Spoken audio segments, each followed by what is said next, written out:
কালোবাজারি আমি জানতে চাই এই শেখ হাসিনার কাছে, আমি জানতে চাই কাউয়া কাদের কাছে।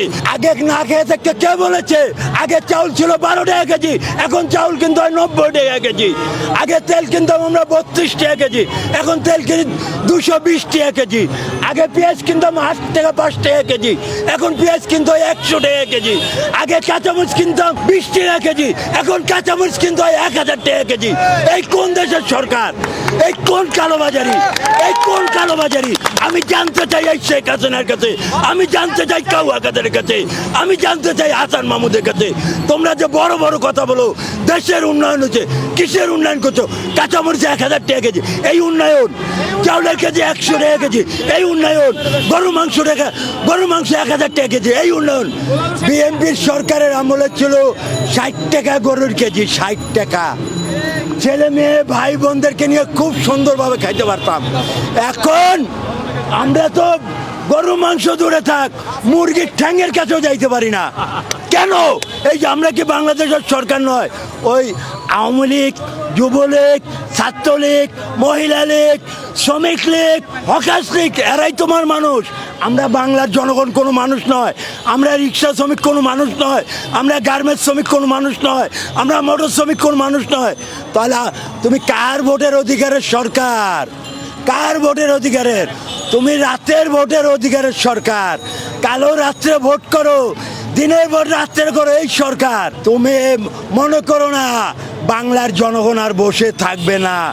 আমরা পাখানাদার বাহিনীকে বাঁশের লাঠি দিয়ে ভাগাইছি, আবার দরকার হলে 71-এর মতো এই 2023 সালে আবার একটা যুদ্ধ করব। সেই হলো বাংলাদেশ যুদ্ধ আবার ঘোষণা করা হলো। আমরা স্বাধীন ঘোষণা করেছিলাম 1970 সনে। এই স্বাধীন বাংলাদেশে নতুন করে যুদ্ধ করার কারণ এই সরকার যে স্বাধীনতা রাখে নাই, স্বাধীনতা ভূমিত রাখে নাই। এই সরকার বাকশালী সরকার। যেরকম শেখ সাহেব 1974 সনে এককতন্ত্র দেশ স্বাধীন করেছিল, মনে করেছিল। এই সরকার তাই মনে করছে আমার বাপের দেশ আমি এককভাবে চালাবো, একতন্ত্র এক দেশ। বঙ্গবন্ধুর বাংলাদেশ যেরকম 74-এ বলেছিল, সেই শেখ হাসিনা এখন তাই বলছে এই 2023 সালে এক নেতার এক দেশ, শেখ হাসিনার বাংলাদেশ। তাই মনে করেন না শেখ হাসিনা ওয়াজেদ। আমরা বাংলার জনগণ চুপ থাকতে পারি না, বাংলার রিক্সা শ্রমিক চুপ থাকতে পারে না। তোমার জনগণ যদি চুপ থাকে, বাংলার জনগণ চুপ থাকবে না। গার্মেন্টস শ্রমিকরা চুপ থাকবে না, মোটর শ্রমিক চুপ থাকবে না, রিক্সা শ্রমিক চুপ থাকবে না, দিনমজুর চুপ থাকবে না। আর আরেকটি কথা বলতে চাই ভাই, বাংলাদেশে যখন স্বাধীন ঘোষণা করে কালুরঘাট বেতার কেন্দ্রতে আমি বলেছিল জিয়াউর রহমান, আমি মেজর জিয়া বলছি আজ থেকে বাংলাদেশ স্বাধীন ঘোষণা করা হলো। তখন তোমার বাপও বলে নাই, তুমি বলো নাই।